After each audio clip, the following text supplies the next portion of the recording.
안녕하세요. 거꾸로 수업 5번째 시간입니다. 오늘은 인구 파트에 대해서 공부해 보도록 하겠습니다. 먼저 첫 번째 세계 인구 현황에서 인구 분포를 보자면 특정 지역에 인구가 집중하게 되는데요. 자연적인 조건에서는 온화한 기후, 비옥한 토양이 인구가 집중되는 곳이고, 사회 경제적 요인에서는 일자리가 풍부하고 사회 기반 시설이 잘 갖추어진 곳이 인구가 많이 분포한다고 볼 수 있습니다. 그리고 인구와 관련해가지고 인구 연령층을 아는 게 중요한데요. 크게 인구 연령층은 3개의 계층으로 나뉩니다. 유소년층, 일을 하는 청장년층, 그리고 노년층으로 나뉘는데 노년층은 65세 이상, 그 다음 유소년층은 15세 미만, 청장년층은 15세에서 64세를 뜻합니다. 그러면 지금 수업을 듣고 있는 여러분은 무슨 층일까요? 그렇죠. 청장년층에 해당되겠죠. 인구 연령층은 만으로 생각하면 되겠습니다. 그러면 세계의 인구 분포를 방금 배웠던 특징을 가지고 살펴보면 A, B, C, D 중에서 A와 C는 인구가 밀집되어 있고 그 다음에 B랑 D 같은 경우에는 인구가 희박한 것을 볼 수가 있습니다. 그럼 각각의 이유를 아는 것이 중요한데요. A 같은 경우는 여기 영국 쪽을 비롯해서 서부 유럽 쪽이에요. 이쪽에 인구가 많이 밀집되어 있는 이유는 온화한 기후, 발달한 산업, 잘 갖춰진 사회 기반 시설 때문이고요. C, 여기 중국이잖아요. 중국 쪽 같은 경우에는 온화한 기후, 그다음 벼농사를 짓고 그래서 인구가 많을 수밖에 없겠죠. 먹고 살 것이 있으니까. 그다음에 B, D는 왜 인구가 희박할까요? B는 여기가 사하라 사막이 있습니다. 그래서 사막 기후라서 인구가 희박하고요. 여기는 시베리아 지역이죠. 기온이 매우 낮기 때문에 인구가 많이 분포하기가 어렵습니다. 인구 피라미드 같은 경우에는 여기 보면 우리가 배웠던 15세, 65세 보이죠. 인구가 이제 연령층별로 각 사회마다 어떤 구조를 보이고 있는지를 알려주는 건데요. 모양에 따라서 이건 피라미드 모양, 종형 모양, 방추 모양이라고 해서 피라미드, 종형, 방추형이라고 하고, 첫 번째 피라미드, 인구 피라미드에서 피라미드형 같은 경우에는 유소년층이 많습니다. 그리고 노년층이 적죠. 반대로 이제 종형에 가면은 종형, 방추형으로 갈수록 유소년은 줄어들고 노인이 많아지는 것을 볼 수가 있습니다. 그래서 이것은 피라미드형은 후진국 개발도상국형이고 여기 종형, 방추형으로 갈수록 선진국형이라고 볼 수 있어요. 후진국 개발도상국은 아직 의료기술 발달이 아직 덜 됐기 때문에 그리고 피임법이 덜 발달돼서 유소년층이 많고 반면에 의료기술이 발달되지 않아서 노년층이 적습니다. 반대로 선진국으로 갈수록 여성들의 사회진출 등으로 인해서 유소년층은 줄고 노인들이 많아지는 양상을 띱니다.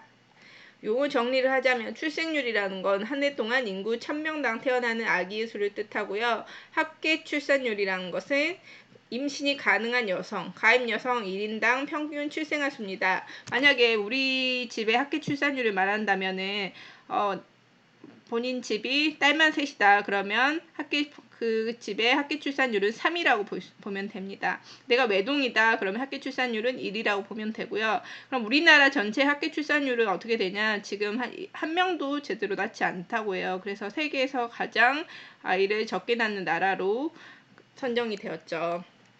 성비라는 용어를 알아야 되는데 성비는 여자 100명당 남자 수를 성비라고 합니다. 그럼 성비가 105다. 이것은 무슨 말이죠? 여자가 100명일 때 남자가 105명이다. 그러면 성비가 100보다 크죠. 105명이면 남자가 더 많은 거죠. 그래서 남초 현상이라고 불리고요.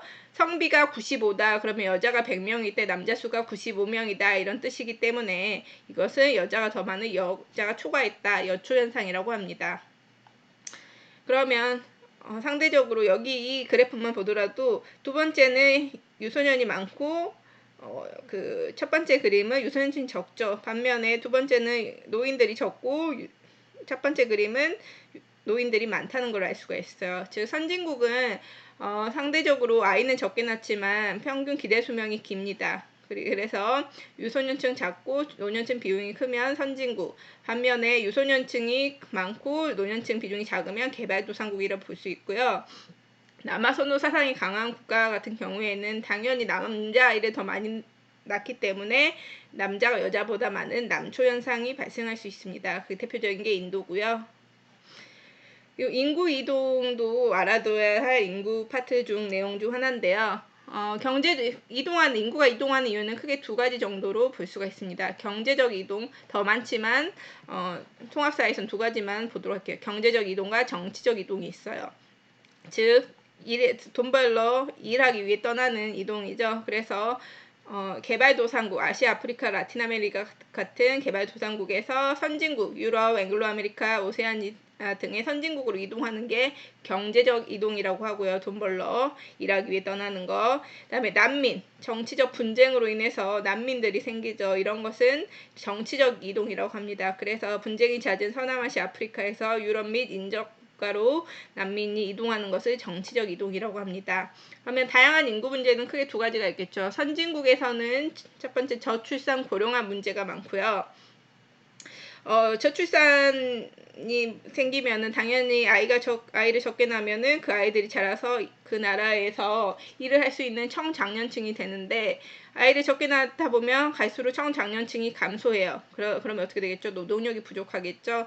그리고 청년들은 이게 줄어드는데 노인들은 많아져요. 그래서 노인들을 부양해야 되는 부담이 증가할 수밖에 없습니다.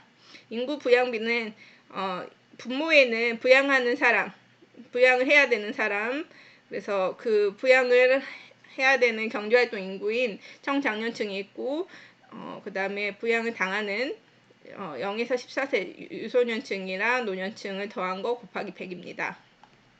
방금 했던 총 부양비는 청장년분의 유소년 플러스 노년 곱하기 100이고요. 유소년 부양비는 어떻게 계산하냐?